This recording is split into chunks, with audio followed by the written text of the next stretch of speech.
Здравейте! Добре дошли на канала ми Astro Lemonade. Днес ще си говорим за важният съвпад на Юпитер и Уран в знак Телец, който се случва на 21 април. Защо е важен? Защото най-вероятно ще ни донесе колективно пробуждане, но може да ни доведе и до тотално колективно объркване, изнервяне. Ключовото е да очакваме неочакваното. Някакво събуждане, излизане от застоя, засилване на нашата креативна съзидателна енергия, силно желание за промяна.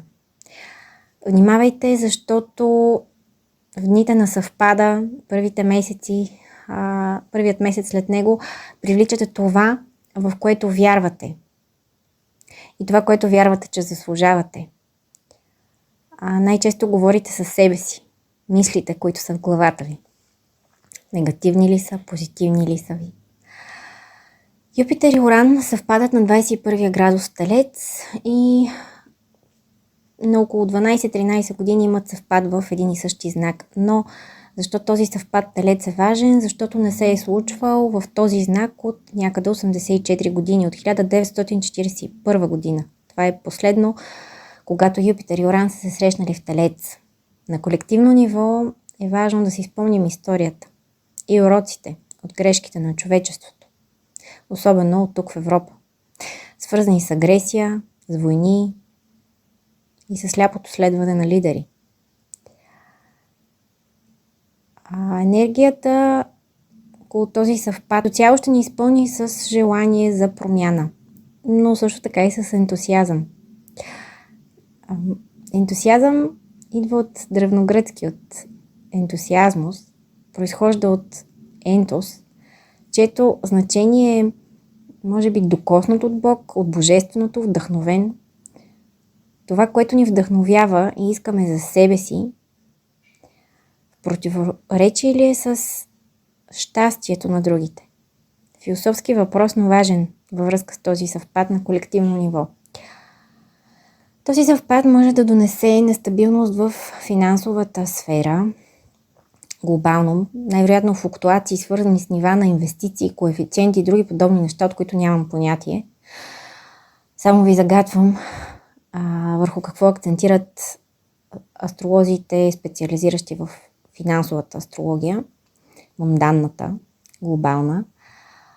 Но ако смятате да инвестирате, особено в криптовалута, някакви нови технологии, подобно на изкуствен интелект, и нямате идея от пазара, то не се подлъгвайте да го правите без адекватен съвет от доказал се специалист в сферата. Не вярвайте на вълшебни приказки от тъпа, че ще забогатеете и така штракване на пръсти за една нощ.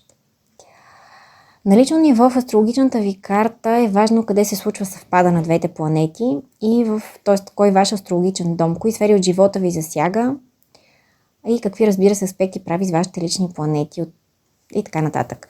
Най-силно съвпадат ще усетят всички телци, скорпиони, водолеи и лъвове, особено тези с слънца, луни, лични планети в тези знаци, особено пък ако са между 15 и 27 градус на знаците.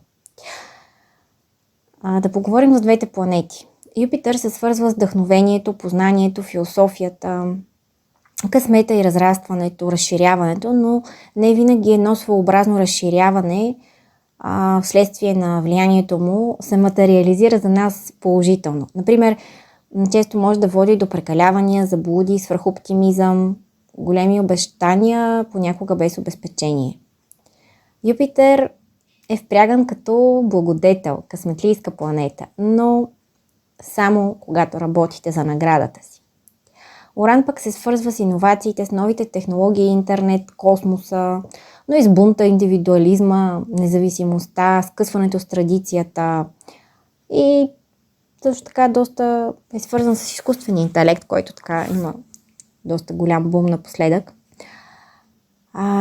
Ако не разширите зоната си на комфорт сами в сферата, в която транзитира Уран в момента в картата ви или по друг начин засяга важни точки или аспекти прави с наталните ви планети, то Уран сам ще ви дестабилизира като земетресение и ще ви накара да излезете от застоя, ако се намирате в такъв.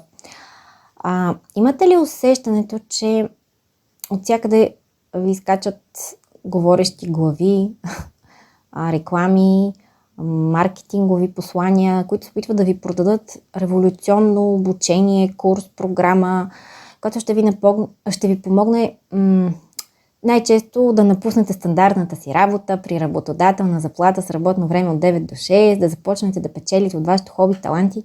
Това е така доста в духа на Плутон във Водолей, който навлезе скоро и отваря врати за нова епоха, свързана с свободата, независимостта, оригиналността, но също така и с съвпада на Юпитер и Уран, желанието за свобода, за скъсване с традицията. Тази тенденция и заложените в нея обещания много добре илюстрира реално смесването на енергиите на двете планети в знак Телец. Скъсването с традицията, сбъдване на някакви наши мечти с цел финансова, материална стабилност и освобождаване, финансова независимост. Това, което искаме, обаче съвпадали с това, от което имаме нужда. Тези от вас, които имате квадрати или опозиции в наталната си карта между вашите Венери и Луни, трябва много да внимавате какви решения взимате в дните около този съвпад на 21 април. Сега нека преминем към влиянието на съвпада за всеки асцендент. Като цяло, може да се каже, че за всеки се отваря нова възможност за промяна в живота му в сферата, в която се случва този съвпад за него. Започваме с асцендент Овен. При вас съвпадът се случва във втори дом и ви дава нови възможности, свързани с финанси, ценности, материална стабилност или нестабилност, защото имаме и Уран. Предприемане на конкретни стъпки към подобряване на финансовото ви положение е така доста препоръчително. Асцендент Телец при вас съвпадате в първи дом и ви дава доста големи възможности за промяна на вашата идентичност.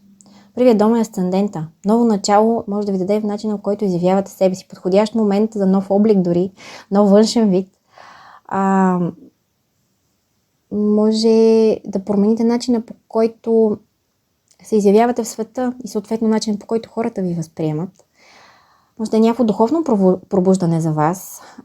Промяна със сигурност свързана с освобождаване дори на мислите ви за самия себе си. Колко струвате, какво заслужавате. Добре е да сложите край, ако имате такава болезнена страница, свързана с мисли от типа на какво ще кажат другите. Асцендент Близнаци. Съвпадът за вас се случва в 12-я дом, интроспективен дом. Дава ви възможност да се освободите от миналото си, от страхове някакви от миналото, от минали травми, погрешни модели на поведение. Но също така този съвпад може да ви накара да развихрите въображението си, за добро или за лошо обаче. Може да засилите съответно свои страхове и зависимости. Може да сънувате повече, по-ярки сънища, да получите проникновение следствие на анализиране на сънищата си е много благотворно в този период. Като цяло ще бъдете по-активни във вътрешния си свят април-май. Образно казано, изведете всички сенки, чудовища, криещи се под леглото в гардероба ви, проветрете, изчистете. Може да се заемете с някаква благотворителна дейност, да помагате на другите под някаква форма, да творите, да пишете, да пеете, да рисувате, да танцувате. Всичко юпитерианско, водолейско, рибешко, което се смесва с този транзит на Юпитер-Уран 12-я ви дом. Правете това, което ви кара да се чувствате цели, но временно с това ви помага да изкарате негативните емоции вън от вас. Като не толкова се фиксирате върху емоциите и върху себе си, колкото върху изкарването им, сплакването им, освобождаването им. Може да излекувате някакви душевни рани, ако разбира се подходите философски. Защо изпитвам тази трудност, как да я преодолея, как да се освободя, къде разпилявам енергията си, случавам ли се, фиксирам ли се върху някакви негативни емоции. Асцендент Рак. За вас съвпада се случва в 11-я дом и това е дома на мечтите, на идеалите, на хобитата, на приятелствата. Може да имате внезапна или дълго чакана промяна в приятелския си кръг. Може да се разделите с хора, които вече не са, образно казвам, вашите хора. Отварят се възможности за вас да преминете на по-високо ниво, един вид да сбъднете мечтите си. Развитията за вас са свързани с някакво дългосрочно влияние за в бъдеще. Тоест това, което се случва сега, ако се възползват от обстоятелствата, които се подреждат така по-благоприятно за вас, това ще бъде с дългосрочен благоприятен ефект за вас, с оглед на сбъдване на вашите мечти, по достигане на ваши съкровени цели. Под някаква форма ще получите достъп, може би до контакт с хора и социален кръг, който ще ви помогне да развиете делата си. Особено ако са свързани с позициониране или популяризиране, дали в интернет пространство, в социални мрежи, един вид достигане до по-голяма аудитория, ако пишете или представите някаква услуга, продукт, който е добре да популяризирате. Въпреки че Юпитер е благодетел, имайте предвид, че трябва да работите винаги за мечтите си, да запретнете ръкави там, където Юпитер преминава. Не изпускайте, така да се каже, благодетеля Юпитер, който ви предоставя тези възможности и от вас зависи. Дали ще ги проспите или ще ги оползотворите. Асцендент Лъв. При вас съвпадът се случва в 10-я дом, дава ви нови възможности и така настройва желанието ви, ума ви, фокуса ви върху желание за развитие и израстване в професионален план. При вас може да бъде развитие свързано с сключване на брак или пък внезапен край на някакви семейни взаимоотношения, брачни взаимоотношения. За тези от вас, които са публични личности, се занимават с политика, някаква изява на сцена или имат отговорна лимитача над обществото, професия, може да е увеличаване на популярността ви или пък внезапно проникновение за тези от вас, които досега са търсили призванието си, какво точно да се занимавате, така че останете отворени към новите възможности, които ви се предлагат и действайте. Ако разбира се и другите аспекти, цикли, разположения, менталната ви карта предразполагат към това. Асцендент Дева. Съвпадът се случва във вашия 9-ти дом. За вас може да даде резултат в желание за промяна на вярванията ви, философията ви за живота. Може да имате по-силно желание да странствате, да пътувате, да отворите съзнанието си за нови неща, да придобиете нова опитност. Може да е прекратяване или дълго чакано развитие на някаква сделка с недвижими имоти, юридически въпроси някакви, или да увеличите контактите си с чужденци. Ако не са чужденци, то с нещо, което за вас е непознато, непривично, различно. Асцендент Везни. Съвпадът за вас се случва в 8-я дом, който може да засили фокуса ви върху някакви ваши страхове, блокиращи вярвания, но и е подходящо време да се освободите от такива. Ако вече сте ги осъзнали, действайте в посока освобождаване. Може да се засили страха ви от промяна, която сега тепърва ще предприемете или вече сте започнали. Възможно е също така за тези от вас, които имат такава възможност да забременеете. Така че внимавайте, ако не искате деца в този момент. Може да имате промяна в живота си, която да усетите като болезнена трансформация. Или пък като тежка раздяла с нещо важно за вас. Но периодът може, ако разбира се подходите философски към него, да е един вид квантов скок за подобряване дори на психическото ви състояние, дори да е раздяла или край на нещо. Може да е подходящ период за вас да се освободите от задръжки като цяло. Възможно също така да получите внезапно от някъде наследство или вашия партньор да се здобие с допълнителни средства, да увеличи дохода си по някаква форма. И вие съответно да имате възможност да се възползвате от това повишение в неговите финанси. Асцендент Скорпион. При вас съвпадат Юпитер и Уран се случва в 7-я ви дом. Ако имате брачен или семейен партньор, имате възможност или да влошите, или да подобрите отношенията си с него. Какво е вашето възприятие за връзката ви в момента? Раздувате ли негативните емоции? Фокусирате ли се единствено само върху негативните неща? Въобще, има ли позитиви за вас в тези взаимоотношения? И вие обективно виждате ли позитивите? Можете ли да прецените дали има позитиви? Имате ли нужда също така от повече финансова свобода, ако имате някакъв бизнес партньор? Се замислете върху това. Или замислете се също така дали имате достатъчно време, което прекарвате с партньора си. Говорим за брачен, семейен. Внимавайте, защото може да сте склонни, особено по време на пълнолунието Скорпион, 24 април, след съвпада първите дни, да бъдете така доста податливи на крайности, да преекспонирате проблеми. Асцендент Стрелец, за вас съвпадът се случва в 6-я дом. Дава ви възможност да подобрите ежедневието ви, рутината ви, бита, ежедневната работа. Може да е някаква назряла промяна в работната ви среда, сред колегите ви, обкръжението ви. Преосмислете здравословните си навици. С какво се храните, грижите ли се достатъчно за здравето си, защото ако прекалявате с храната и с нездравословните навици, като преработване, недоспиване, прекалена употреба на алкохол и някакви други вещества, това ще се отрази силно негативно на здравето ви и Уран може да ви донесе някакви внезапни здравословни проблеми и Юпитер да ги раздуе още повече. Асцендент Козирог, при вас съвпадът се случва в 5-я дом. Това е съзидателен дом, свързан с любовта, с романтиката, забавленията, децата. И вие тук също така е добре да внимавате за нежелана бременност. Съвпадът може да се прояви като да ви донесе някаква внезапна среща, нова любов или пък прекратяване на съществуващи романтични взаимоотношения. Може да е прилив на креативна енергия, особено ако работата ви е свързана с изкуство или изява на сцена. Но и дори да не е свързана работата ви с изкуство или някаква изява пред хора, пред публика, могат да ви дойдат така доста добри, много креативни начини да разрешите някакви свои проблеми. Асцендент Водолей.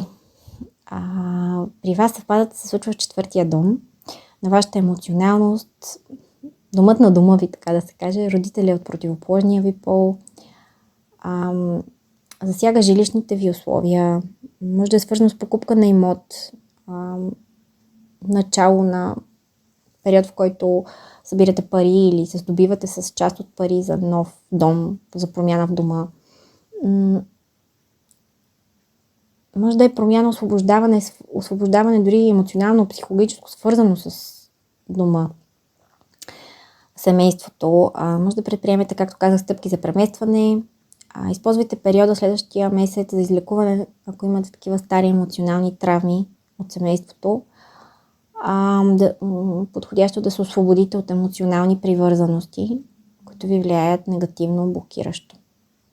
Асцендент Риби. За вас съвпадът се случва в 3-я дом.